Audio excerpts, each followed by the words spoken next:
First of all, let me welcome you all for coming, not only because I think this panel is very pivotal and has a lot of interest in terms of higher education in general, but that you were doing this on a beautiful day in New York in the morning. Says that you know where your commitments truly lie, and it's in higher education and what we're doing. So I'm very grateful to you for that. My name is Blake Morant, and I'm the Dean of the George Washington University Law School and also the current AALS president until 3:32 this afternoon. And it's been a privilege to have served as president of the association as well for a number of different reasons. And I say that because the genesis of this panel came as a result of some of my duties as president. So let me explain that a little bit. As you know, the annual meeting and the association is here in order to enrich and instill the quality values of legal education. And we all know this as well. We all know that in the last 7 or 8 years, there's been a sea change with regard to our industry and what's happened with it. And a lot of those issues had to do with issues of cost, issues of jobs and outcomes, issues of value. We've had a number of different critiques made of legal education in terms of whether or not it's adapting in this current environment where things are very, very stressed in terms of resources, and how do we pivot in a way to make sure that we're doing all that we can in order to give greater value, to make sure we're preparing students for a global market that they're going into, at the same time trying to do that with constrained budgets. Those have been the sort of similar issues that are out there. And one of the things that the AALS has been trying to do along that line is to make sure that we are a voice for American legal education. There hasn't been one, and we have relished that. And so in my presidency, I've had the opportunity to talk with a number of different constituencies, both in terms of those within the legal academy, those outside, and particularly with the media about the various issues that we've had. And as I had a conversation with the Chronicle of Higher Education, it became very clear to me that a lot of the issues that we're talking about with legal education are shared in the higher educational milieu as well. When we talk about value, cost, outcomes, all of those things, I think all of higher education is dealing with that. We had a panel at the George Washington University Law School in the spring that brought a number of presidents together to talk about this, and I thought it would be very good to have a conversation here at the annual meeting to talk about these issues in the context that we are all in this, for better or worse, together, and to figure out and have a dialogue about how are we addressing many of these issues, and with the, as I consider to be, the symbiosis between what's happening with law schools and what's happening with the liberal arts and with higher education. It would be a very good dialogue for us to have. So I'm very, very pleased to have this panel and the panelists whom I'm going to introduce to you in just a moment. And we have a different format for this. I'm sure you've been to many panels here at the AALS where the panels have always been, you'd have the people introduced and then each one of them would give their mini speeches and everybody sort of marches along. We're going to do this a little bit differently. So what we're going to do, instead of having each panelist give their own summations about their issues, I have a series of questions that I'm going to pose to them and have them respond to them and respond to each other and make this a very dynamic dialogue. Now, the audience will get a chance to participate. Now, oftentimes when I get audience participation, it gives me the opportunity to, as I call it, have my Oprah moment, where I can come down and actually see you. I have been told that I should not do that for two reasons. Number one, it's very awkward for me to run from the table and to do that. Secondly, I'm at an age now where I should never run off of a stage. So I won't do that. But what we do have is my wonderful colleague, Liz Field, there, you will see her to my left, to your right, has index cards. As we have this conversation, if you have questions, if you have comments, please signal Liz. She will give you an index card. And if you would write down your question, your thought, or whatever, she will collect them, pass them on to me, and then I will direct them to our panelists. So with those as the ground rules, let me introduce to you the panelists that we have today. And we have some outstanding individuals who have agreed to really be on this panel, and I'm so pleased that they have come in order to join us. I'm going to start at my far left, your far right, President Emeritus John Sexton. He has served as the 15th president of New York University from 2002 until 2015. He is NYU's Benjamin Butler Professor of Law, Dean Emeritus of the Law School. He is currently serving a 6-month appointment as Kluge Chair in American Law and Governance at the Library of Congress. During his presidency at NYU, the university has reached a stature and has grown tremendously. He oversaw the university's largest increase in the number of arts and science faculty, record levels with regard to undergraduate admissions, and New York University's world rankings has increased dramatically under his tenure. One of the milestones really remarkable about his tenure has been the merger with the Polytechnic University, now NYU Tandon School of Engineering, and in 2008, the most successful completed fundraising campaign in the history of higher education. I am involved in a capital campaign for the law school. You can bet I am going to query him on all of the tactics that he has used in order to do that. There are just so many things that I could say about this wonderful leader in American legal education. I will say this: his ecumenical spirit in terms of not only leading universities but engaging in the conversation of higher education along with law schools is truly something that I have valued and many of us had. And John, we're so happy to have you on this panel with us. To my immediate right, to your left as you're looking, we have Fred Lawrence. Fred Lawrence is a senior research scholar at Yale Law School, professor of politics at Brandeis University, and the former president of Brandeis. He's an accomplished scholar, teacher, and attorney. And I would say, I gotta say this, I think Fred is truly one of the leading experts in civil rights, free expression, and bias crimes that we have in the United States. He has published widely and lectured internationally in all of those areas.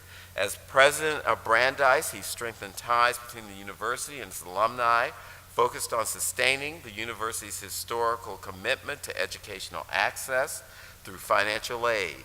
His accomplishments there as president are many: restoring fiscal stability to the university, overseeing a record-setting increase in applications, admissions and applications, a dramatic increase in financial aid to students, and also enhanced the university's endowment. Prior to being president of Brandeis, Dean Lawrence, or I should say President Lawrence, was dean and the Robert Kramer Research Professor of Law of the George Washington University from 2005 until 2010. I've got to say, as the current dean of George Washington, his shadow looms large. And so as I have him here, as I have with John Sexton, I'm querying him on all the things I got to do in order to really follow in his footsteps. And it's really a glorious time to have him with us.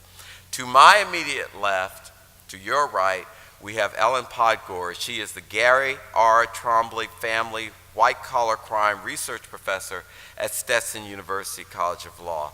She has taught in 6 different law schools, came to legal education after serving as deputy prosecutor handling major felony and misdemeanor cases, and then as a private practitioner with a law firm.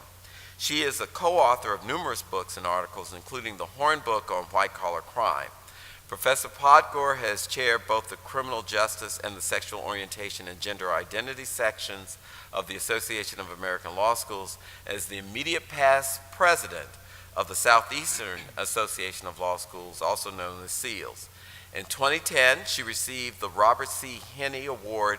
This is the highest honor given by the National Association of Criminal Defense Lawyers. So pleased to have her. And I've got to say this too, when I was on the market, I was basically given an offer by the law school where she was teaching at that point. She has yet to forgive me for that until I've invited her on this panel.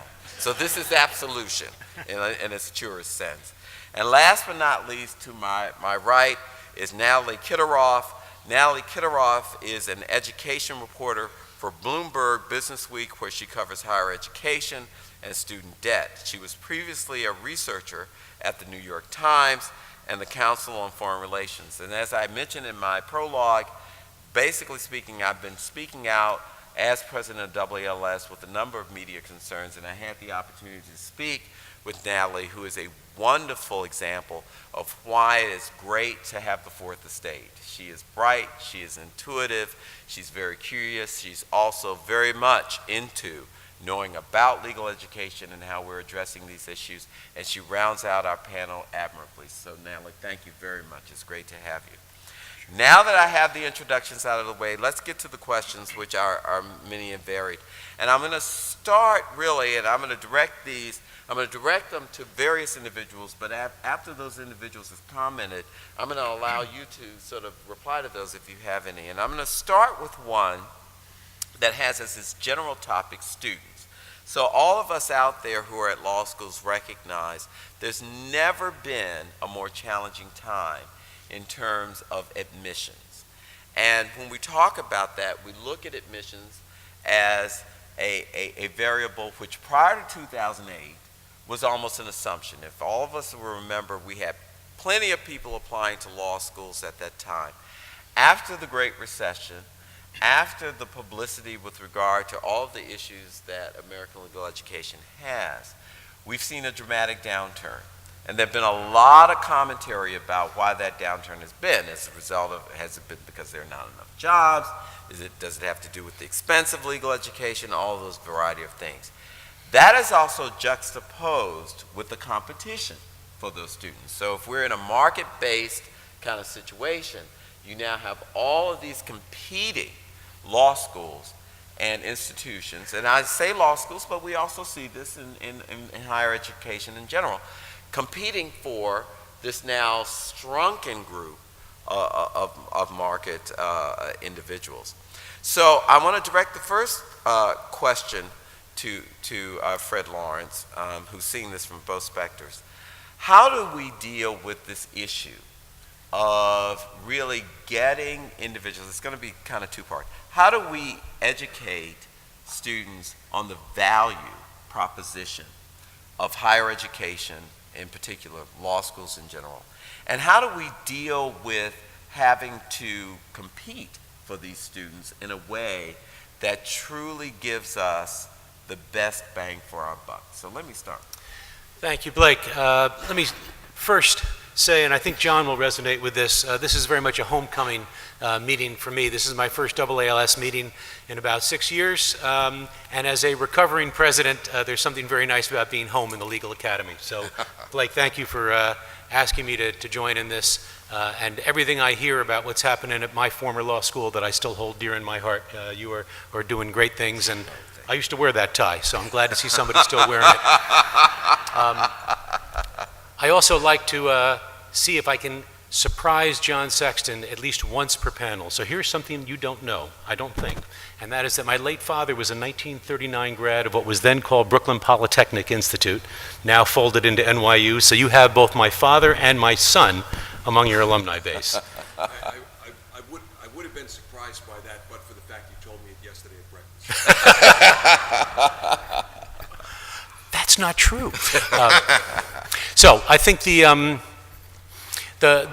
question that Blake raises applies in many ways the same way to the liberal arts setting as it does to legal education. And some of that may say more about, my view, and I think for many of us, a view on legal education as in some ways a 3-year or a 4-year program in applied liberal arts, which I think in many ways is what we think we're doing at the highest level in legal education. But the challenge then becomes very much the same. I'll share not a AALS story, but an ABA story of a dean's meeting, the last dean's meeting that I attended, which was in 2010. And the first part of the meeting, Blake, I believe you were there. The first part of the meeting, we talked about the changing demand for legal education resources. In other words, what's happening in the market and how are we meeting that. It was an electric meeting. I think it was actually the best meeting of the deans that I'd ever attended. And most of the deans were there, much higher than normal attendance. That was the first part of the meeting. We then adjourned for lunch. After lunch, we went to the business part of the program, which was, you can probably already guess it, accreditation of 2 new law schools. And a group of us sort of looked at each other and said, was anybody in the room at the first part of the meeting? I mean, what are we doing here? Obviously, part of that was a time lag in terms of bringing new institutions online. But being able to understand that we are in an incredibly dynamic situation for legal education, but education generally. So, big step back. It seems to me we do best when we understand our task as doing two things that are in fact not contradictory, although it sounds that way. And I think this is a solid value proposition that our students do understand. We are preparing students, undergraduate and law, for their first position as well as for their 10th hypothetical position. And that training for their 10th job is, if anything, more valuable than the training for their first job. Having said that, we no longer have the luxury of just preparing them for their 10th job. I mean, I know both at my undergraduate and at my legal education, the sense was sort of enjoy the privilege of doubt. These are great years, and when you get out, it will all sort of take care of itself. And to a certain extent, it did kind of all take care of itself. I think if we were to say that to students today, we would not only be dismissed as clueless, but it would be cruel, because they are right to worry about what happens when they get out, and we are wrong not to take that seriously. So I think the value proposition is to do both things simultaneously. And I think in legal education that refers to the enormous growth in clinical programs, among other skills-based programs. So although most of us cringe, and properly so, when people refer to law schools as trade schools, we don't think of ourselves as trade schools in the sense of just giving people the skills for that first job. But we have to do that piece as well. I believe that's what's happening in the academy generally. I mean, I felt even at a liberal arts research university like Brandeis, one of the things we prided ourselves on was the skill set we were giving students for that first position when they got out. But I would also remind them that when I was in high school and took high school chemistry, we had to take a slide rule test. And of course, that always got a laugh, except for the ones who said, "What's a slide rule?" Whereupon I would tell them that 20 years from now, they will look at your iPad and your iPhone and your laptop the way you're looking at my old slide rule. In fact, it probably won't take 20 years. This is what my math colleagues would call a second derivative problem. It's not just that things are changing, the actual rate of change is faster. So that the skill set that they will need, which we can communicate and deal with, I believe, best in legal education, are the trans-substantive skills of the ability to think rigorously, to communicate clearly, to analyze with great care, and this probably more than anything, to turn raw information into knowledge. Because if anything, raw information is easier to come by than it used to be. In fact, there's a blizzard of raw information, billions of pieces of undifferentiated information out there. The real skill I hope we are communicating to our students, both at the undergraduate and the law level, is how do you separate wheat from chaff in that raw information, and how do you turn it into knowledge? The real trick, of course, is how do you turn knowledge into wisdom. That may actually be beyond what we can do, but that's the highest aspiration of what we do. So I do believe that is a value proposition that resonates.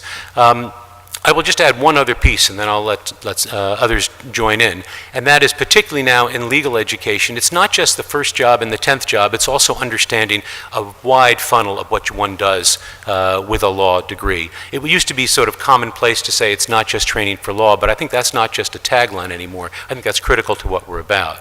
And I think those of us who've done other things with our law degrees, and I bet John will agree with this as well, I can tell you, as a university president of a university that did not have a law school, how often did I rely on my legal training? And the answer is every single day.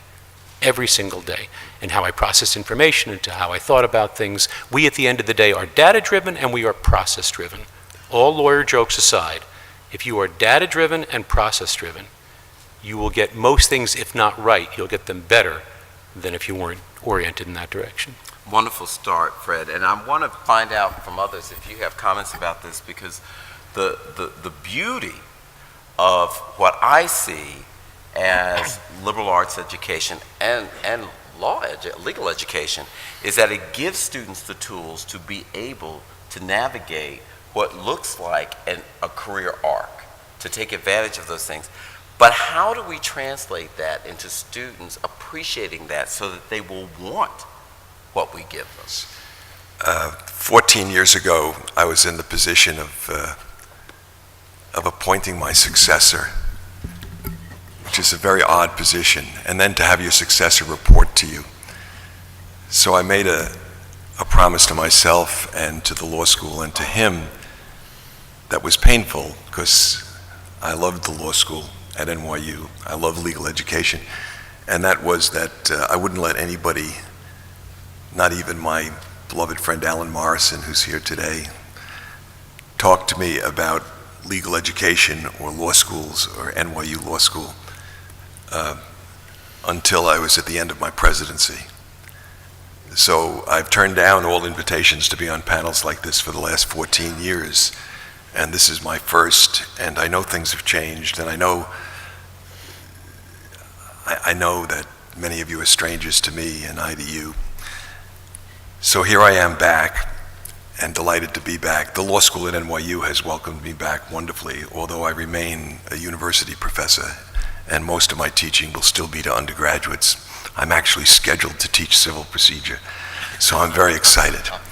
So thank you, and you'll excuse my nervousness. Now, I don't know whether I come from outside of Plato's cave or from inside of Plato's cave, but I'm going to take a little bit different tact, complementary, I think, to what Fred did, and that's why I reluctantly jumped ahead of Natalie and Ellen here, because then they can respond to both frames. I wrote a salutatory to legal education in 2001. I don't know if I have a website at NYU anymore, but I used to be able to say to people, it's on the president's website. It's not on the president's website, but I'm now president emeritus, so it may be on mine, and I'll try to post it. If any of you don't have it, my email is very simple, john.sexton@nyu.edu. It was before 2008, and it seems very, very strange to me to hear 2008 talked about as a turning point in legal education, especially as I hear the same utterly persuasive argument for legal education. The fact that it's, as I said to my daughter, the art historian, when she asked, should I go to law school? I said, of course you should go to law school. You should decide later if you want to be a lawyer, but of course you should go to law school. You've been an art history major. This will expand another part of your mind, and you have the benefit of not having to worry about debt. That last part was really important because she had the luxury of being my child. And she had the luxury of saying, I'll take a 7-year liberal arts education. It will prepare me for life, and it will prepare me to do loads of things. That is a deep luxury that very few people in our society have. But she had, and it was a very easy decision for her, as it was yesterday when I spoke to a PhD student in intellectual history who was wondering if you should go to law school. And I said, listen, you've been in you've been in college, and you've been having a liberal arts education for 10 years. Why not extend it for 13? Will your family pay for it? And he had the luxury to do that. But very few people are in that position. And we find it utterly persuasive because it's utterly true that what is done in law schools is a perfect capstone to a liberal arts education, which prepares one for a life. But it is an utterly unpractical position to us to take, in no small part because it is utterly unpersuasive to people who are not in the conversation with us.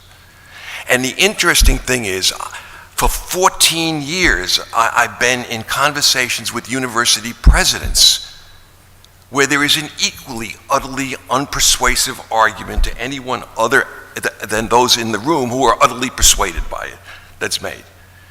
And I just want to bring you a couple of warning signals. First, if you're interested, I stand by what I said in 2001. American legal education has to change the model from the model of a, market to the model of a vocation which is consistent with a liberal arts education. And our vocation is to teach, and our students are in different places, and the law is in different places. And we've got to realize that just as American higher education, there are 5,000 higher education institutions in the United States. 200 of them have law schools. There are 5,000. They range from community colleges to research universities, public and private, religious-based or secular. They are unbelievably various because the students' needs are unbelievably various, and society's needs are unbelievably various, and the same thing's true about the law. And yet we're talking about a single justification for illegal education. That it may be available to the children of elites, and we may be able to do what's morally compelled, which is to make it available to anybody that can benefit from it. That gets into questions of access and finance. But society needs more from legal education than that. And we have to diversify. And as I said in 2001, before the financial crisis, for intellectual and academic reasons, the 3-year graduate model of legal education linked to admission to the bar is untenable. And we've made it untenable ourselves, because more and more schools are giving LLMs to foreign students who can then take the bar after 1 year. And when American students start applying for LLM programs and then asked to take the bar after 1 year, I'm not sure it would be constitutional to deny them access to the bar. And the whole model crumbles. And I predicted that, 15 years ago, and it hasn't happened yet. But the moment Princeton starts an LLB program, American law schools will start accepting those Princeton students. And it'll be an undergraduate LLB program the same way Oxford's is. And then what are you going to do? And by the way, there's this other thing called technology. And by the way, there are all kinds of needs out there for people to have lawyers, but the lawyering we want those people to do won't pay the amount to repay $200,000 in additional debt. So it's I said all that before there was a financial crisis and a constriction in the market. So I think there are structural issues. This is not cyclical financially, but I think there are structural issues that go to the vocation of what it is we should be doing. And we should be offering each of us a different model. And some of us should be offering, I predicted there would be 40 or 50 schools that would offer a 3-year graduate education, even when it wasn't required for admission to the bar, because it's a valuable thing. And we should make it accessible and available to all. But it's a very different model, and I'm just nervous because what I saw, go read a document that was produced by your research universities in 2004 or 5 or 6, somewhere in there. I remember railing against it at the president's meetings, called Rising Above the Gathering Storm, where American higher education sold its soul to utilitarianism. And what I hear even in the beginning of this conversation is liberal, and by the way, I was then on the thing that I'm a member of that's so fancy. The American Academy of Arts and Sciences. Their committee on the humanities in higher education. And what did they do? They made a utilitarian argument for the humanities. Once we go down that road, we've sold our soul in a Faustian deal. And what I'm saying is, we've got to just take mark of the fact that there are utilitarian needs. We still can make the liberal arts argument, but it's not going to be an argument that justifies 200 law schools. So whether I'm in the cave or out of the cave, I'm saying something different. And I just want to warn us, because I've seen the movie before at the university level, and it doesn't have a happy ending, because thought's dying.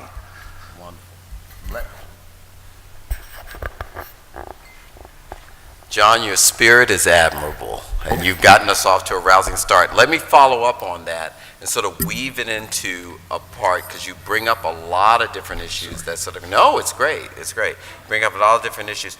And one of the things that I've heard as president has been whether or not the Legal Academy and higher education is really responsive to the needs that students have and are able to pivot and have the flexibility to do a lot of the things that you have. And one of the things I've seen is that law schools are attempting to do that. There's been some innovation that's gone on in order to make itself a better value proposition. But let me piggyback on what you said and sort of bring it around to a couple of issues. And the first one has to do with that part about how law schools are innovating. And I will say that I don't know of a single law school on the planet that's not trying to give more value to students in terms of innovations. And I'm going to direct this to my very good friend Ellen Podgor, who knows a lot about the innovations that law schools give. Do you think that law schools are changing, and what are some of the innovations you see, and is there anything more they should be doing in order to make that work? No and yes. To the first, let me say that I agree partially with what Fred has said and agree partially with what John has said, but I do disagree with a lot of what they've said too. I think I'm on the ground. I'm looking at the need out there, the practical need of individuals for attorneys. I mean, I look at, for example, the Clemency Project right now. There aren't enough lawyers. There is a desperate need for lawyers to volunteer to take these cases. There's a desperate need for people to serve the individuals in society. I'm fortunate. I'm at a school where admissions is up. So, I mean, we're out there and we're meeting that public need right now, and I think it's very important that we not forget that in the process. I agree with you that the debt situation and the fact that our students are really starting out with a first mortgage, that's where they start from, is dreadful. And it's unfortunate, and something needs to be done about that. And I think law schools need to consider, maybe we need a lobbyist to do more with our government in that respect. But I also think that this general education that we're getting from law schools is really where it's at.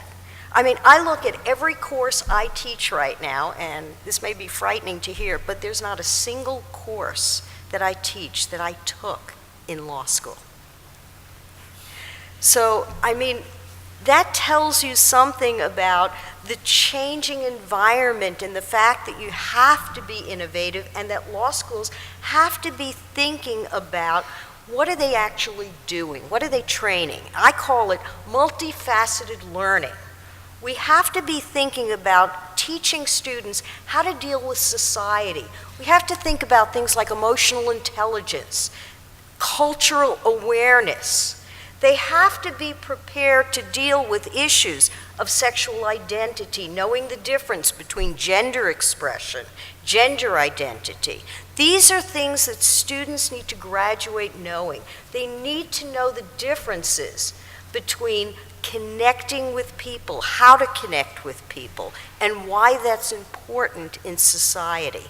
So, I mean, the legal education that the civil procedure, the criminal law, that's one part of the education, that's the law. But the law is so much more than that. We need to be thinking about the professionalism, the profession, and how we're going to accomplish that. Some of the innovative ways that we can use to accomplish things like that don't cost. And I think about things like we've started, and that's distance learning. You want to have a global society. It's important for students to be aware of what's going on in the outside world. So bring in the individual from another country. You've got Skype. It's so simple. It's just thinking about how you're going to accomplish it with the course restraints that you have. You know, listening to Justice Breyer the other day at the conference, I'm saying to myself, we can't all go out there and travel. It's just not going to work in this economy. We'd like to be doing it, but we also have to realize that there are costs involved. And so to a certain extent, we need to start thinking about what are the resources we could use and what do we want to accomplish. And I want to add one last thing. In talking about our accomplishments, there's a lot of movement towards analytics. Everybody's into, let's look at the numbers, let's look at the outcomes, let's look at the results of what we're trying to accomplish here. And I think there's a missing component in all of that, and that's humanity. We have to factor in a human component as much, and it's even more important than all the analytics that we are compiling on today. Great commentary, and you're weaving things together very, very, very nicely. I will say, one of the things that I've heard as I've talked with students, as I've talked with employers, is that law schools need to do a better job of really training individuals. Now, they've said this to me, they want them to be practice ready, right? I've heard this from a number of different sources, and I've said to them, well, which practice are we to train them for? Because there's so many out there. We can't do them for all. But I think what they're saying is we want them to be better professionals. And that's one of the things that has to be sort of woven into this innovation. That's one of the things that we have to do in order to make sure we're giving more value for the students so that they're having that opportunity to make that happen. But it conjures up another notion as we talk about this. And as I look at it, it still goes back to the value proposition.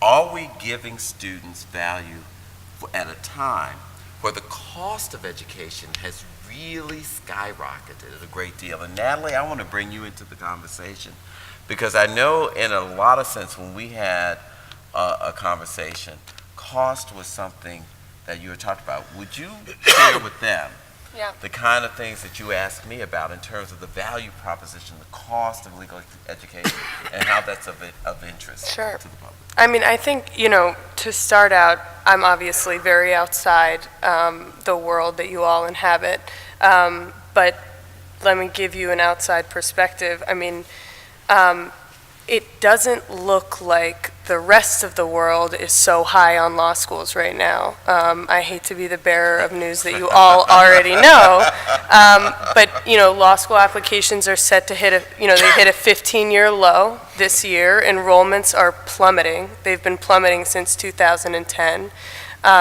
Students with lower credentials are filling law school classes, and this is not, as I said, I mean, this is something that everyone in the room is dealing with at a much, at a much deeper level than I am. But what's happening, from the outside is that there's a reckoning going on, I think. Law schools and I think the legal profession broadly are contending with what are really, really profound questions about what is the value of these 3 years. I mean, I talked to a professor who's a critic of law schools, a law professor who's a critic of law schools, and one of the arguments for we need more lawyers is something that you bring up, Ellen, that there's obviously a need out there. But when I posed that to him, he said, look, there's a need for more lawyers the way there's a need for Mercedes-Benzes. A lot of people want them, but it's not like they can pay for them, So,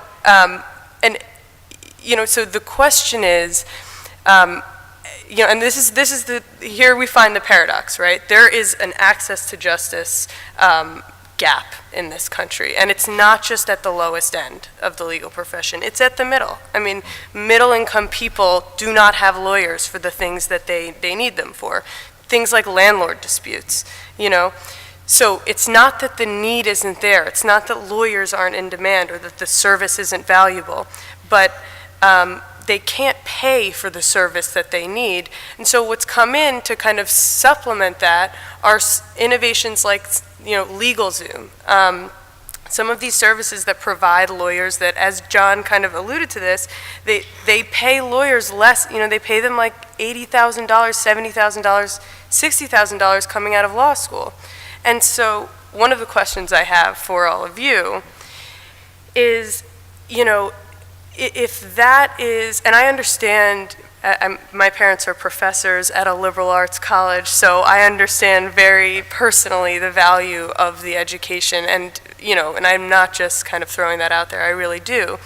But I wonder, being involved in an educational institution where the primary responsibility or the stated responsibility is to train people to become lawyers, how do you continue to attract and kind of draw in Americans to your shop, and also kind of keep their expectations where they should be, that they might not be purchasing a ticket to a white-collar future? That's wonderful, Natalie, and it's a great segue. And let me also say, if you notice, Natalie could be a great law professor. She now turns the question to us instead of me giving her the question. So, but you introduced something that I think is very interesting for us to really talk about, and that is, how do we persuade, it almost takes us full circle, how do we persuade students that this is worth it? That you should consider this. And I will say, I have a couple of responses to that. Let me see if members of my panel want to chime in first. You know, part of this is we're also talking about it as if it were a monolith, and it's not a monolith. There's not one legal model for the law schools. There are 200 law schools, which is, I guess somebody ought to be the first one to say this, which is we are not short on law schools in this country. We are long on law schools in this country, and I think it's hardly a radical prediction to say that when a group gets together here 20 years from now, or maybe 10 years from now, or maybe less than 10, there aren't going to be 200 law schools. Doesn't make any sense. So I think, you know, that's one piece of it. Different law schools are doing different things, and there are some that should be looking to fill the kinds of roles and important roles that Natalie's talking about, that Ellen is talking about, and those are going to be different kinds of models. In terms of how do you explain to students to readjust their expectations, I think to a large extent, and I felt this in my education career going way back, the students are typically way ahead of us. Yeah. You know, we're afraid to talk to them about things, and when you finally do, they sort of have this look like, this is news to you? Right? We knew this. The ones I genuinely feel for, you know, the ones who came to law school in 2006, 7, 8, and then graduated in the new world, you know, part of it, John, you're right. Some of this did not start with 2008, but 2008 was a seismic moment in many ways, and certainly what they could expect. Those I felt for, because the world sort of shifted out from under them. Ones going to law school today, I think by and large eyes are open, and they have a clearer sense of it, which makes the debt problem that much more pressing. Once upon a time, we were graduating 50,000 graduates of American law schools, right? We're way down from that, and that number is going to find its own place, and the truth is the profession's going to have to respond to that, because those kinds of allocation questions will either happen inelegantly and in a disorganized way by the market, or in a somewhat more organized way if we can try to preempt and think about what our class sizes ought to be and what the model is for what we ought to be offering. But the last thing I will pick up on is sort of as a throwaway. You said, how are we going to persuade Americans of this? I think none of us think anymore of our market as being Americans. It's a global market that way too. That's true for JD education. It's true for LLM education. And I agree with John that it's much more fluid now as to what is JD and LLM. And so that's going to have a shakedown as well. But it's a global market. And when you look at the sheer number of international students who want to study in this country, in law and particularly in undergraduate institutions, it's a clear indication that that is still a great value added that we have. Most top flight liberal arts schools, you know, find that we can pretty much set what we want our international student population to be, and we can hit that. If we want it to be higher, you can dial that up without affecting the quality one iota. So that demand is going to continue to be there. Yeah, and let me chime in a little bit on this, and I very much appreciate John and Ellen's comment on it as well.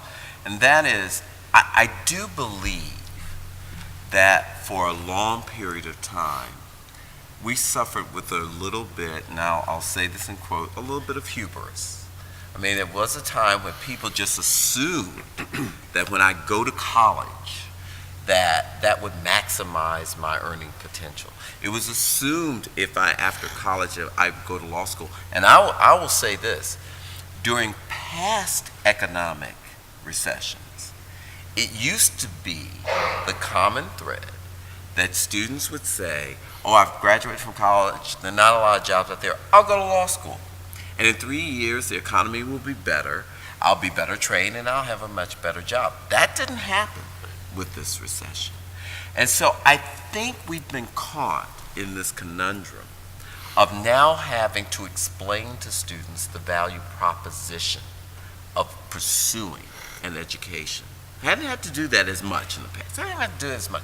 But I think we now have to do that. And what I found in my year as president of the association is, as I've talked with a variety of different audiences, the one thing that I see as a problem specifically for law schools is that there was this trope that students have about what is a successful career when you left. And I went to a law school, and to my law students now, when I went to law school, it was the Stone Ages, you know. And basically when I went to law school, my professors told me, we're not going to teach you about anything having to do with the real world. You'll learn that when you get out. And that was reinforced by the market. The market told law schools, just give us your best and brightest, we'll train them. Just give them the raw mind. And now they're coming back at us and saying, now you need to do this training. I think all of that has now come full circle. to the point now that we need to educate students on the value proposition. That the first job you get is not going to be your last job. And that the object of success is not something that is defined by either big law or anything like that, but that you need to be more probative about how you marry your talents with this degree that can give you opportunities for a lifetime. But I'd appreciate your thoughts on this as well. I think there's been a whole shift in legal education and in education generally. It used to be very top-down in my mind. It used to be that there was, the administration that controlled the whole structure. And I think That must have been before I was a dean. I have no... It seems now that the student input, the parental input, all of these components play a huge factor now. You just look at something like Title IX now. And how schools have to answer to this, and how it shifted the burden within schools. It's a very student-focused now, where in the past I'm not sure that there was as much of a student focus. I think we should look at this as an opportunity, not as much as a challenge. And it's an opportunity because of the fact that the students we are getting into the school are ones who have made that decision. They want to study law. Many of them have that social justice sort of component in the back of their minds. And I think we should look upon that as, this is great. They're going to go out and do wonderful things. Okay, so there's less of them. But the less of them are probably going to be a lot more successful.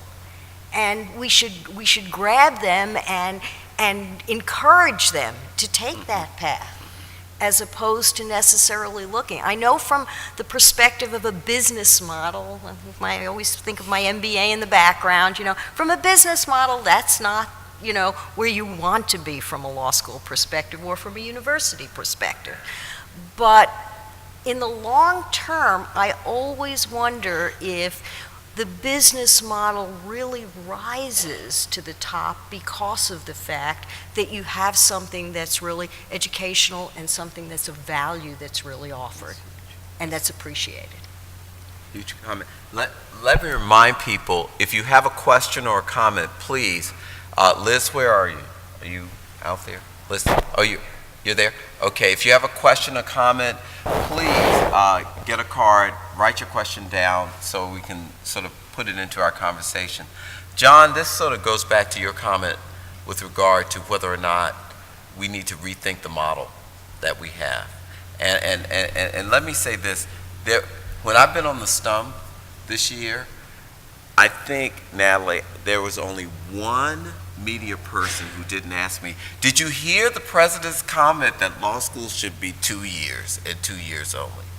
And, my comeback to that is, it really has sparked a conversation about the value proposition and what we need to do. Now, I will also say that I hear from stakeholders such as employers, you need to do a better job of making sure these individuals are prepared to be better professionals. So it catches legal education in this conundrum. We got to give them the doctrinal training in order to have the resources they have to pass the bar, but at the same time, we have to make sure that they're ready to be, quote unquote, individuals who could hit the ground running. And now we're being told we should do that in a shorter period of time. And it all goes back to one of the things that you said, John, about having to rethink this whole model. And after hearing what we've said, what are your thoughts about that? So I just want to tell you that when 20 years from now, you're serving your second term as head of the association. No.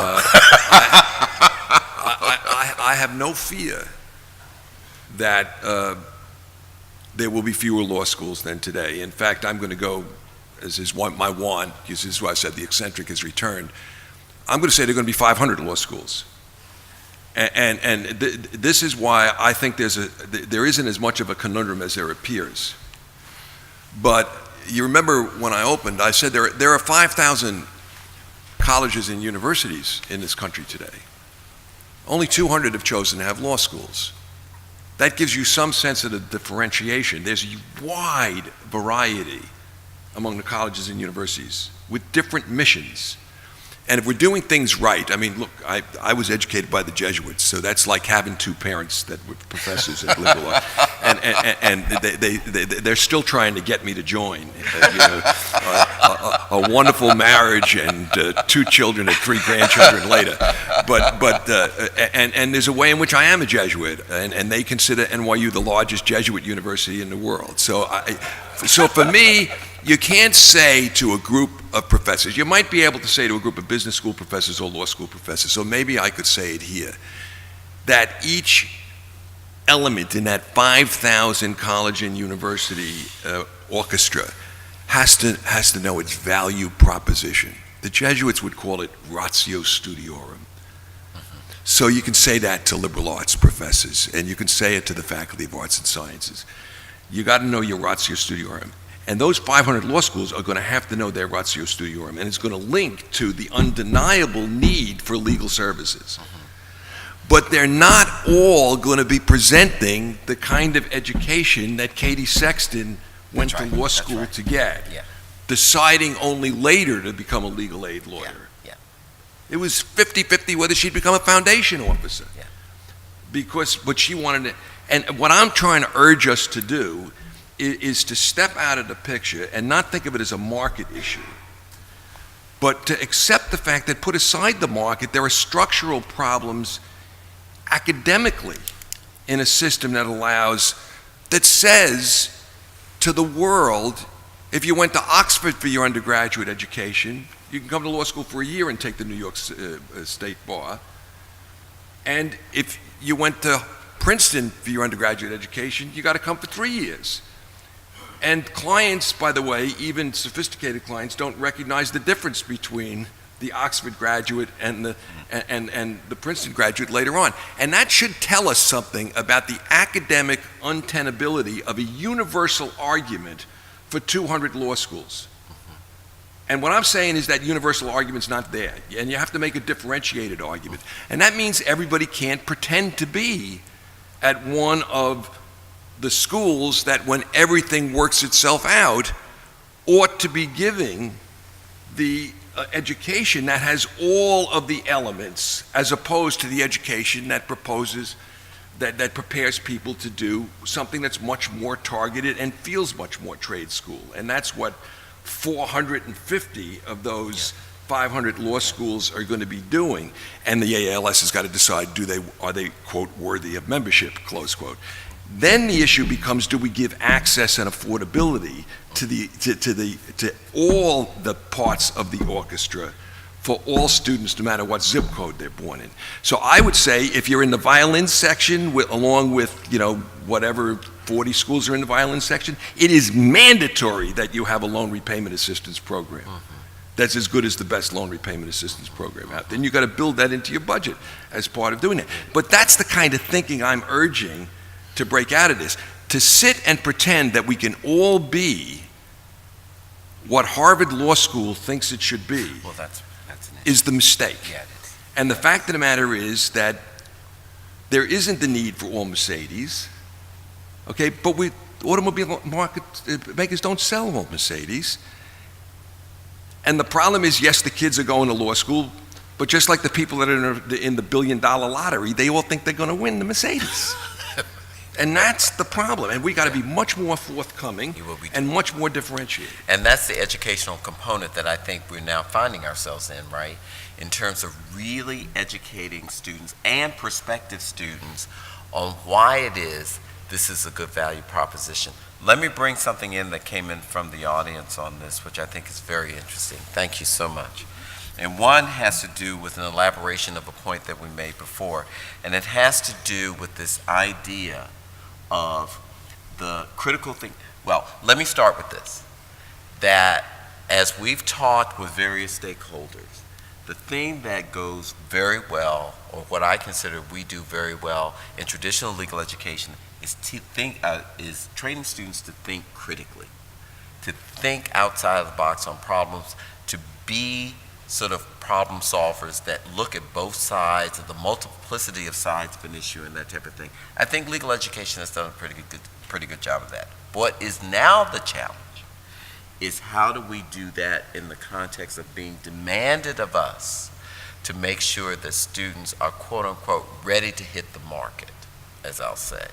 And so we had one of the individuals in our audience ask this question: is there a tension between this idea of training students to think and this whole sort of practice-ready market? Is there a tension there?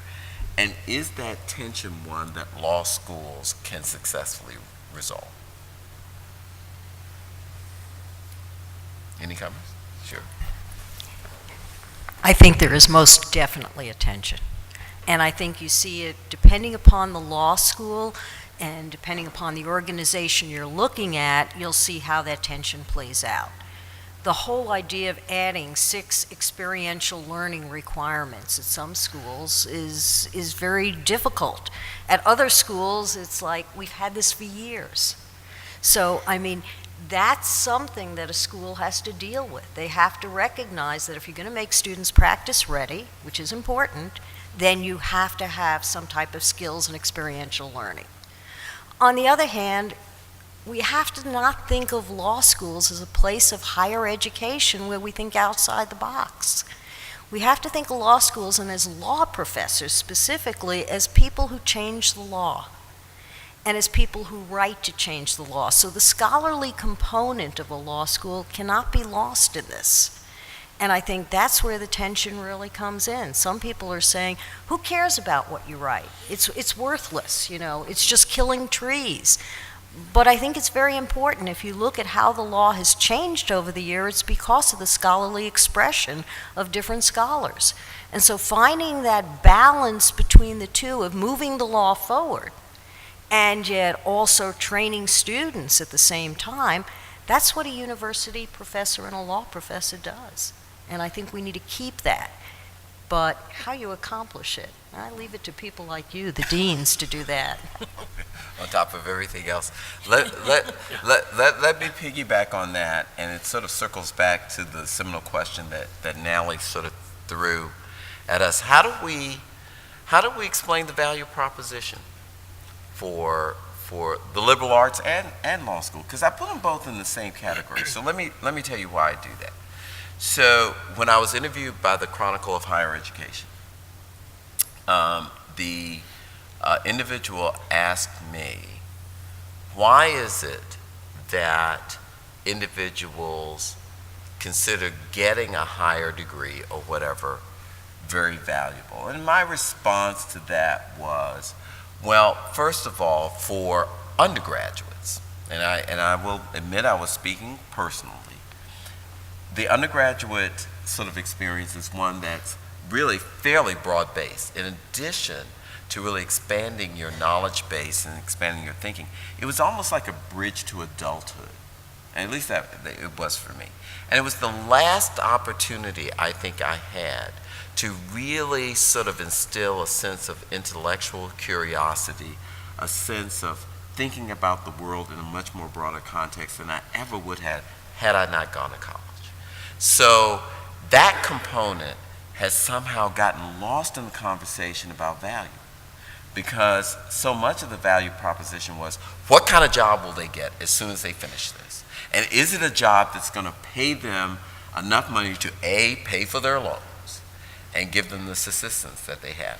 And it was very difficult for the person at the Chronicle to really say, is that enough of value so that an individual is willing to go into debt to do that? So that was on the undergraduate liberal arts side. On the law school side, it was somewhat related, but a little bit different.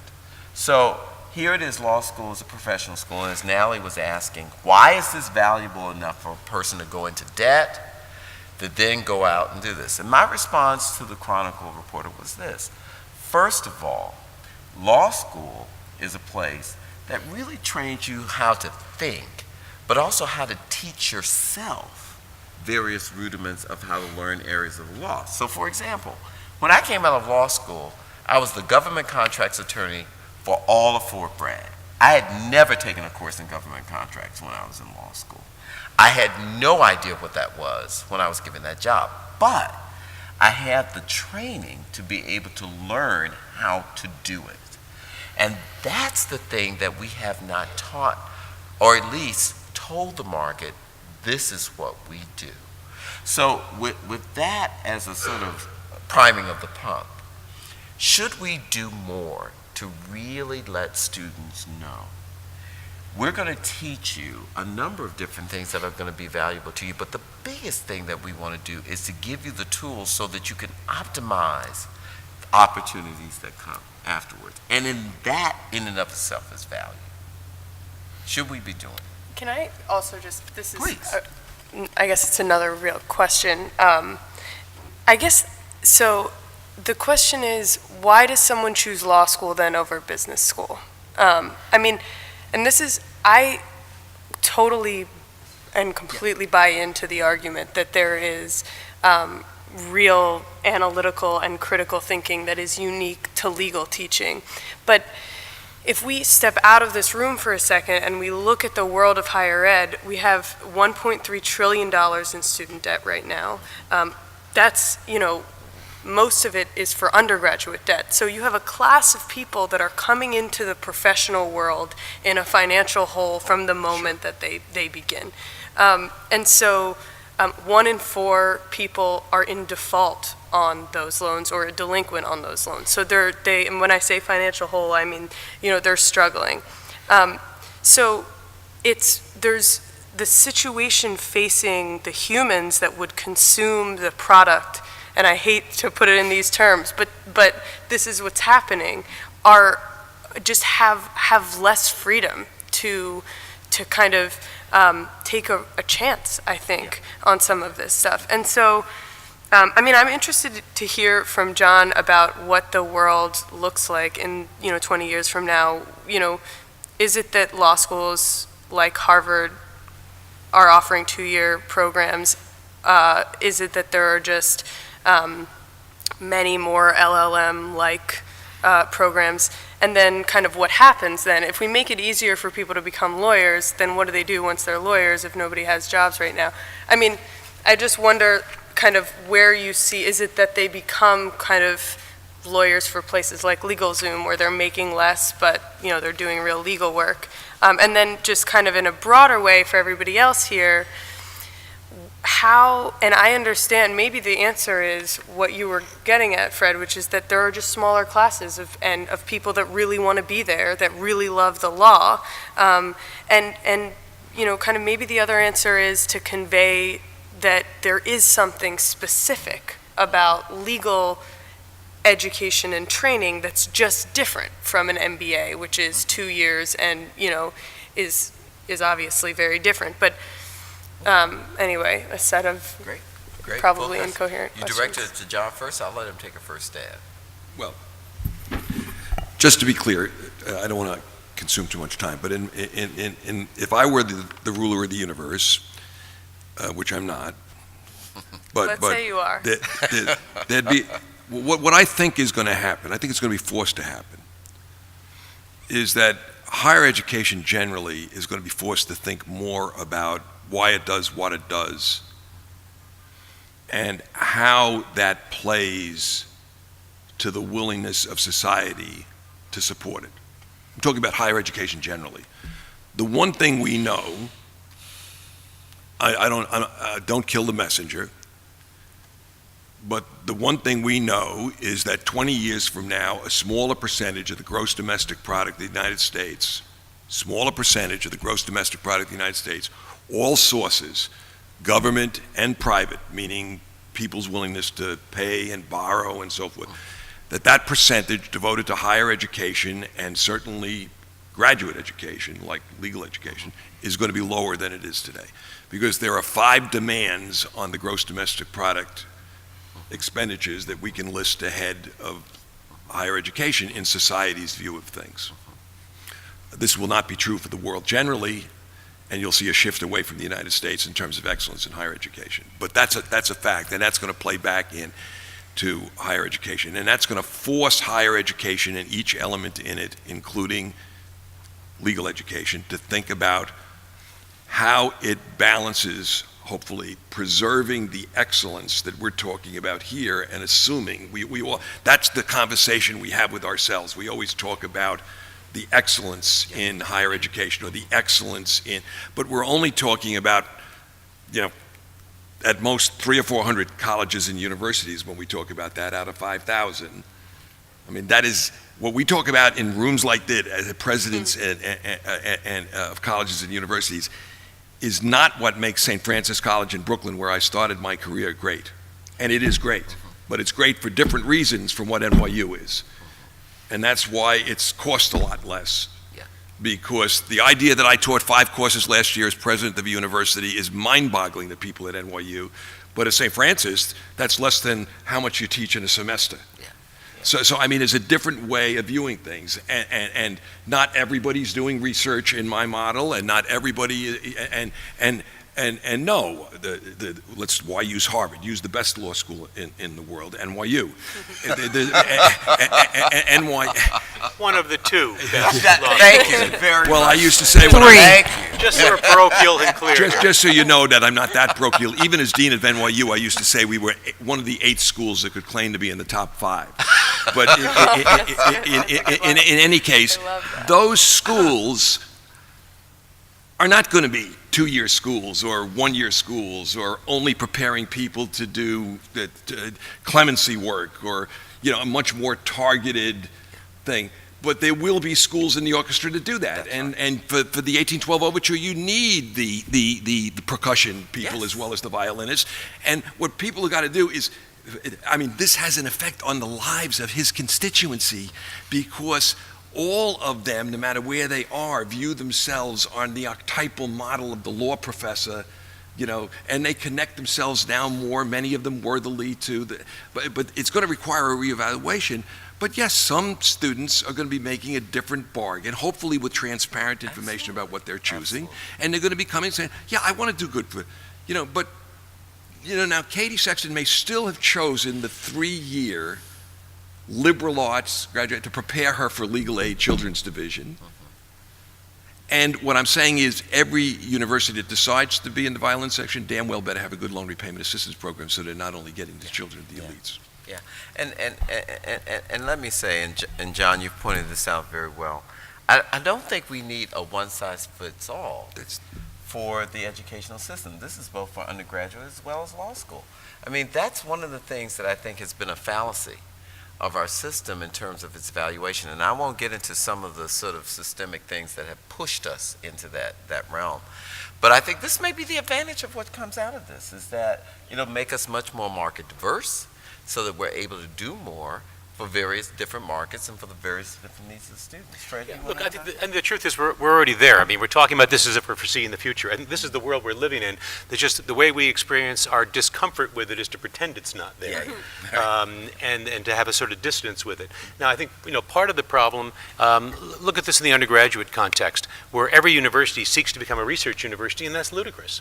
And to a certain extent, the ones like a St. Francis that are comfortable in their own skin have been more successful with it. The ones that are caught in the changeover of everybody wants to be a Tier 1 research university, there's not the capacity to do that.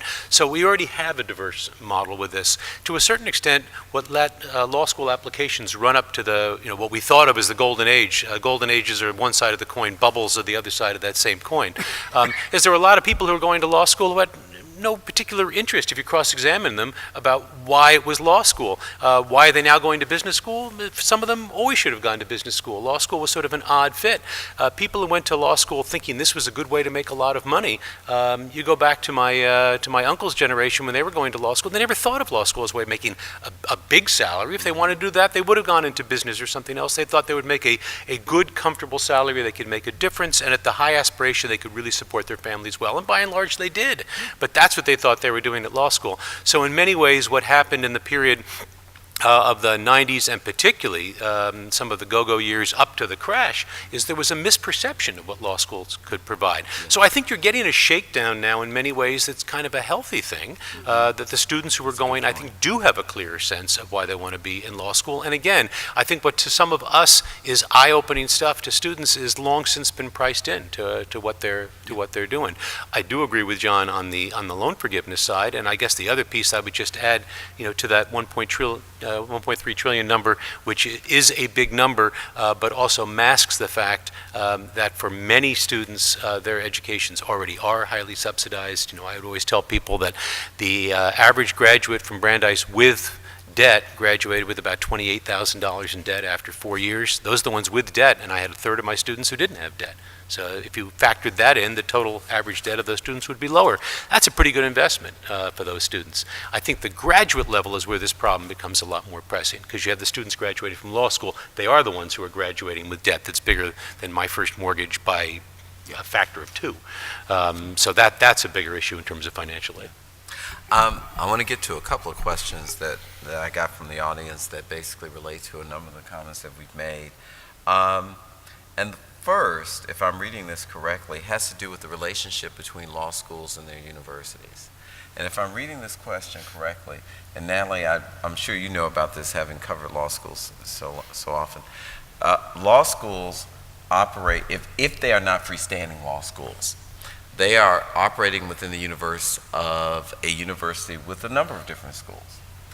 And that relationship can vary depending on the university itself. There are some universities which have to balance the totality of their budgets with regard to some programs that do very well versus others that are not doing as well.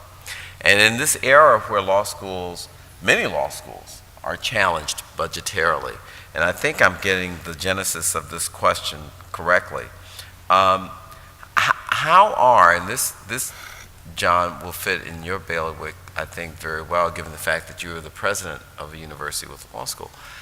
How, in this time of challenge, how do we sort of deal with this aspect of how a law school can be supported or in some way made more relevant to the university's overall goals for the university itself?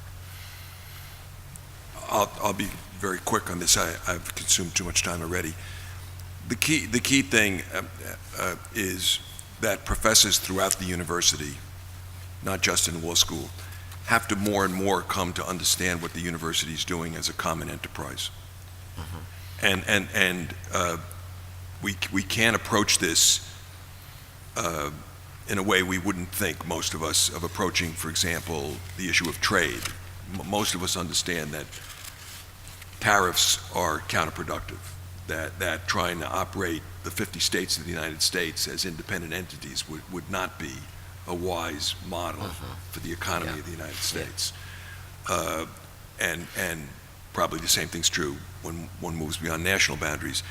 There's a deep analogy there to the operation of the schools of a university. And the way forward, I believe, for law schools, precisely because of the value that probably is shared most widely in this room, because we're all coming, notwithstanding what Fred says, which I agree with completely, that things are happening. Okay, the question is, are we being completely transparent about their happening with the students that come to us? That's one thing that concerns me. But notwithstanding that, legal education and its strengths resonate very deeply with the values of undergraduate liberal arts education. And that tells me that there's great service could be done for the university by the law school, even as the law school asks the university to move it through difficult financial times. Yeah. Okay. And I think seeing it as a common enterprise, Yeah. not just as give us a subsidy. Yeah. Because I'll tell you this, what we're talking about here is happening in business schools. Yes. The same conversation. The MBA is closer to death than the 3-year JD, and I believe the 3-year JD is close to death as a compulsory thing. But undergraduate business education will overtake the MBA shortly in terms of its appeal. And I could take that right through the various parts of the university. Sure. I'd like to just add Please. a friendly amendment. I think that what a lot of us did with at the research university level is try to have a seamlessness of the undergraduate and graduate program, so that in fact, and I don't just mean joint degrees, although I mean that as well, but I mean as part of an undergraduate program for undergraduate economics majors to be taking courses in advanced level at the business school, for undergraduates to be able to do research in the sciences at the graduate level. Law schools, and I say this as a president who didn't have to deal with a law school. They say law deans make very good presidents, but not necessarily for the law school. I'll let that one sink in for a second there. They don't say that at NYU. I understand as of January 1 they do again, John. I'm sorry, Fred, I have to correct. I think at NYU they do say law deans make good presidents, but they don't say it's not good for the law school. When you're there, Brother Sexton, when you're there. So I think understand. You can imagine what this breakfast was like yesterday. So understanding the undergraduate program to be less about how do we get them out faster than how much more can we actually do for them in 4 years, I think means that for the separate program for another time, the 4-year standalone liberal arts colleges have a challenge of not having those graduate and professional programs to bring to bear on it. But the Research One universities can look to bring these down to the undergraduate level, so that even if your number of law students were going down, it doesn't mean the demand for what a law school provides is less. If you can think about a creative way of bringing that into the undergraduate program, the way we've done in public policy, the way we've done in business, the way we've done in the sciences, and where law schools have been much less successful, frankly. Kent, you want to? I would just say I agree with that fully. I know I went back and I taught a class in the undergraduate school, and I think that more law professors need to be doing that type of thing. This is why Ellen is such a good friend, because she's completed my sentence, or she gave a prelude to it. So let me give something, and this may relate to something. I don't know if Natalie knows this or not. So this whole year of being a voice for American legal education has caused the AALS to do more research into why college students make the choices that they've made. And some interesting data has come from that. So we're all pretty much knowledgeable about the fact that 2008 with the Great Recession was a seminal event. And it was one that truly brought a lot of the challenges that we have with legal education to bear. But some of the research that we've done with regard to really determining what is in the minds of students choosing to go to school, and particularly choosing to go to law school, is that we have seen in our data research that for the past 40 years, there has been a decline in the number of students at college going to law school. Now, there's no question that the recession sort of steepened that curve, but if you look at the data for all of the periods starting in the mid-70s, there's been this decline. And so there are those of us who've seen this data that have said that maybe we need to create more synergies with undergraduate programs so that college students can have exposure with, or have opportunities to see law professors, to see deans, to see what the possibilities are before coming. We've never had to do this before because there were plenty of numbers before. But at this particular point in time, it might be wise to do that. This is one of the things that we're studying. And if you think about this, this basically bridges that sort of divide between the graduate programs and the undergraduate programs. And as one who has taught undergraduates, it's been a very enlightening experience. I have truly enjoyed it. I've had students who've said, I really enjoyed your course. I'm thinking about a number of different things. They may not go to law school, but they have a much different opinion of that. And so that sort of chimes in with your point. And it's one that the association is going to really probe with our schools. Should we do more to expose ourselves to undergraduate programs, which I think could be very valuable? Can I ask, again, another outsider question?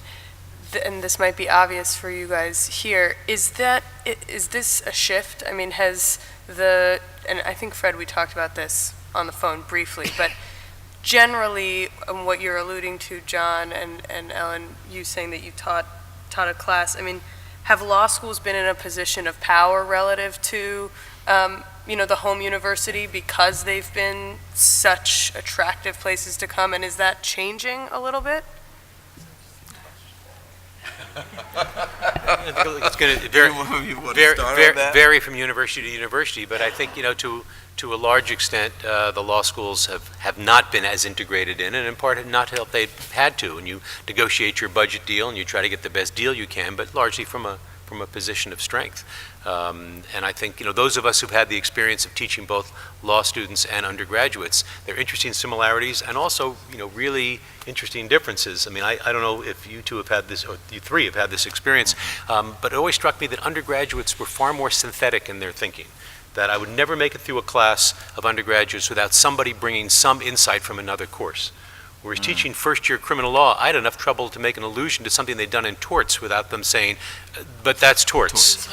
Let me focus on criminal law. Right. And my job was to try to get them to think synthetically. The undergraduates sort of did that more naturally. Yes, I also think that the law schools used to be cash cows for the university, and that's not the case now, and there's a realization of that. But I think the value there is something that the university needs to recognize, and I'm not sure that universities really see the full value of the whole educational model, which gets back to your question that you asked a ways back, and that was, what's the difference? What do you tell a student as to why to go to law school versus why to go to business school? And there's a really big difference there. Mm-hmm. Do you want to be a problem solver, or do you want to manage things? And I mean, that's what's important. And if the student wants to be a problem solver and help people, then they're probably going to be able to accomplish that a bit more in law school than they are in a business education model. And to marry with Ellen's thought as well, and this goes back to a comment you made, Fred, very early. There are many individuals with law degrees who are not practicing law but are in business and are either in higher educational realms and doing a number of different things, and all of them will say that their legal training has been very instrumental in them being successful in their positions. We, as legal educators, have not really highlighted that, and I think you're going to see a sea change in that in terms of the value proposition. Let me get to one of the questions from the audience that I think is really very interesting, and I'd be very, very curious from my other academic friends at law schools on this. And the question is simply, with law schools now being challenged in terms of being innovative and giving more value to students, how do we maximize that value by also impressing upon students the importance of such things as ethics and professionalism? And particularly during a time when there's so much emphasis on students being able to get a job in a particular skill, but there's always this overarching theme of students recognizing the importance of ethical values and professional behavior in that. How do we keep that at the forefront when we're so focused on them having the skill sets they need? John said earlier, and we've had this discussion at Association of American University Presidents meetings over the years, about not falling into the utilitarian trap and just arguing it that way. I guess I would say slightly differently, and my guess is your Jesuit friends would be okay with this, that more often than not, the utilitarian argument and the deontological argument should bring you out in the same place unless God is just pernicious. And those of us who think that God is not, will think that if we're doing the thing that's good in and of itself, more often than not, it should bring us out with a good utilitarian result. I think that training students just for the skills for a first job would be cheating them of the chance to benefit and have the best possible life. It would also make them less effective in the marketplace and less effective lawyers. So I think, and the ethical question to me is a good example of the one that does both. It will give them a life worth living, which at the end of the day is part of what we're about, and we are at risk of our souls, as they said at St. Francis, if we don't think about that. But it will also make them more effective lawyers. So I think we're actually, on this particular score, I don't think there's a fair tension. I think these things actually fit together and reinforce if we have the courage to articulate it that way.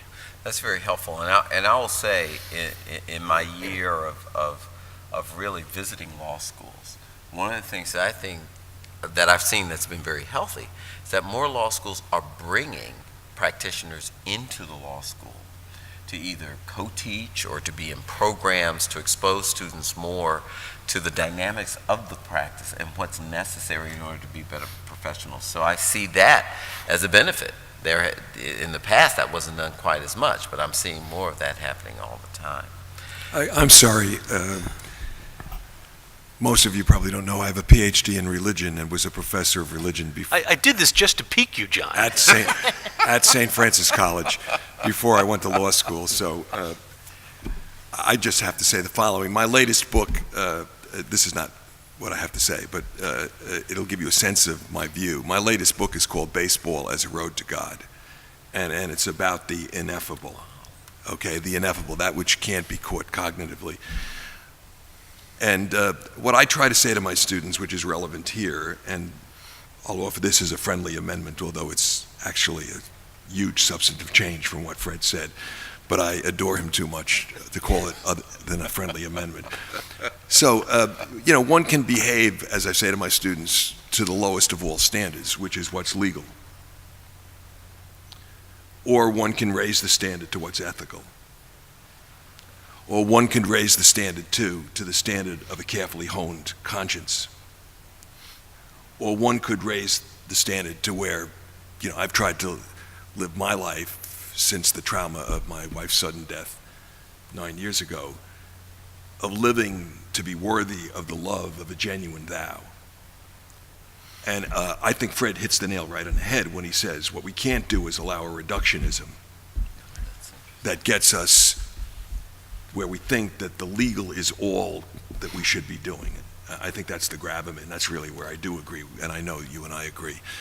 But to the extent we analogize ourselves to the heart of what a liberal arts education is, and my whole argument is not all of us should, right? We should accept the fact that not all of us are in the violin section, but those that are in the violin section have to play all the octaves of that piano I've just described.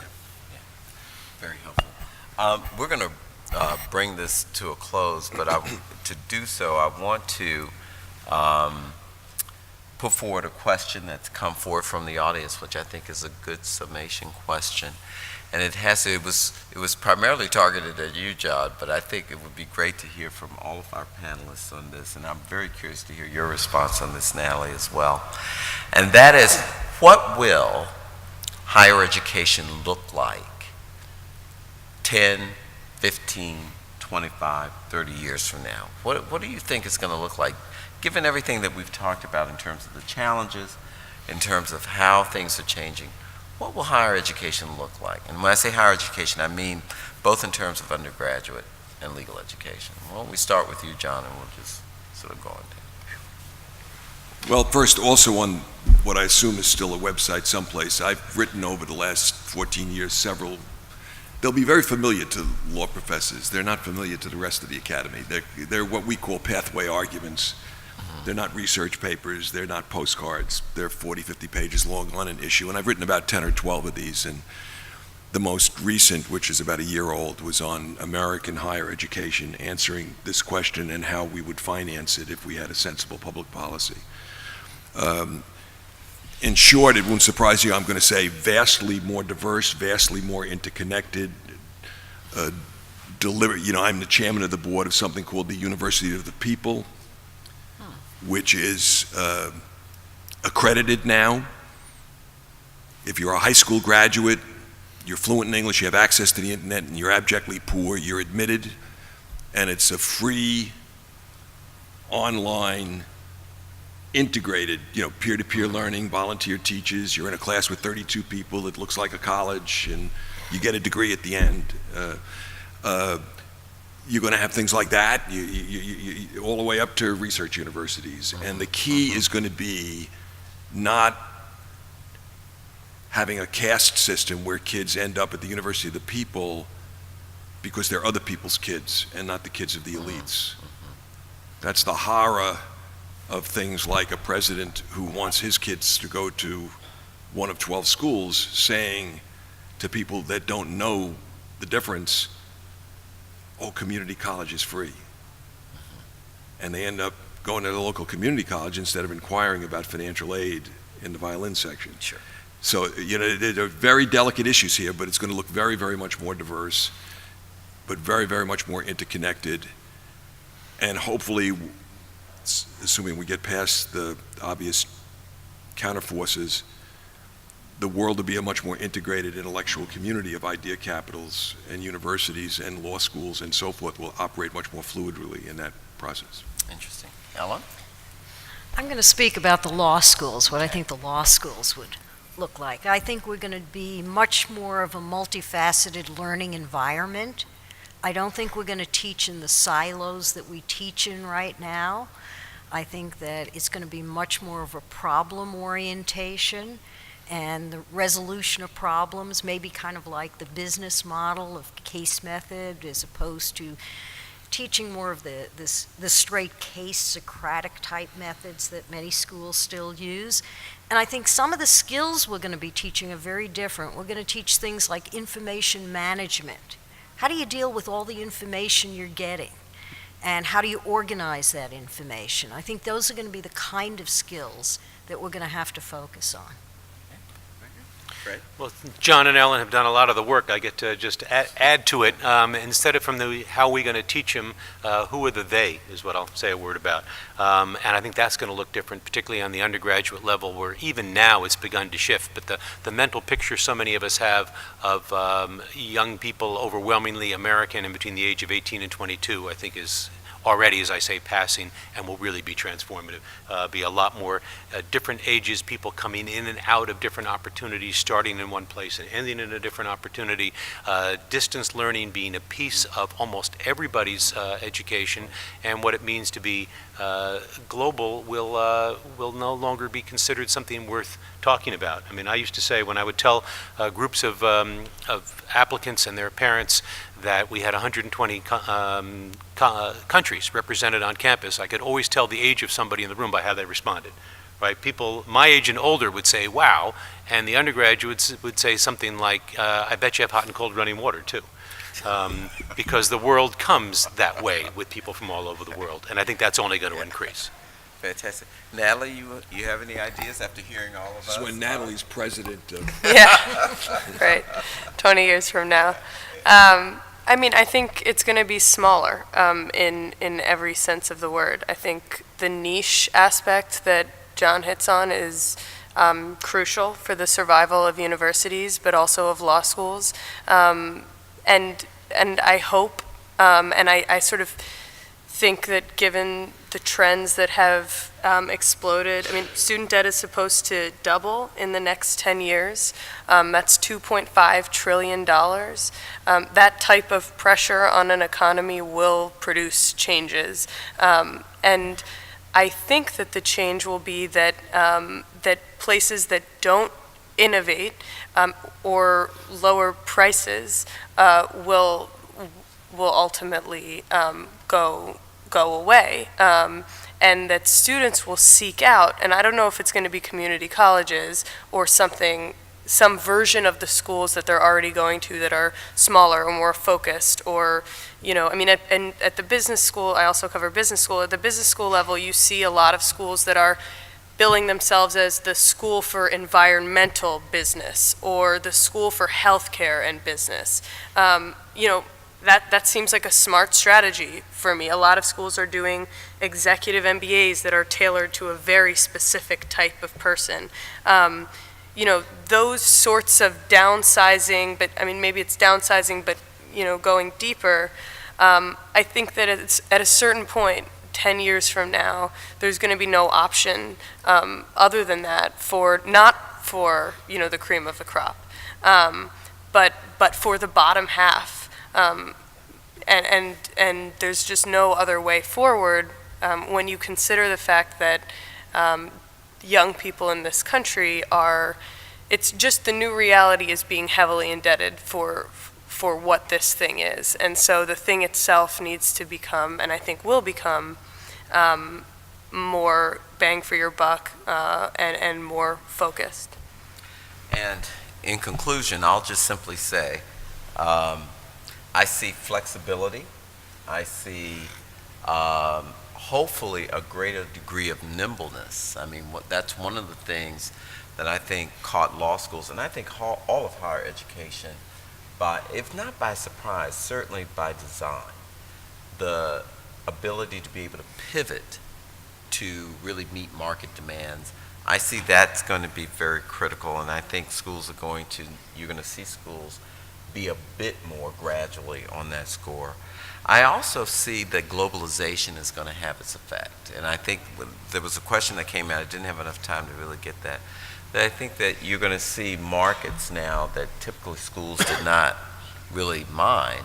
More schools will mind those markets, which will be very good for students in the long run, because we're in a much more global market. I don't know about shrinkage as much as I do about change. I do see this already happening. The schools are retooling themselves in a way to make themselves much more market ready, and I see that to continue. And hopefully the value proposition will be sort of multiplicitous. And what I mean by that is, when I went to law school, the value of a legal degree was always this sort of archetypical one that basically says that you would become a lawyer and work in a big law firm and all these things. What I'm hoping is that in the future, success is going to be defined much more broadly, and one which not only encompasses what one will do professionally, but what really marries with one's desires and their abilities, so that people have greater job satisfaction. So with that, ladies and gentlemen, I hope you will join me in thanking these wonderful panelists for an engaging conversation.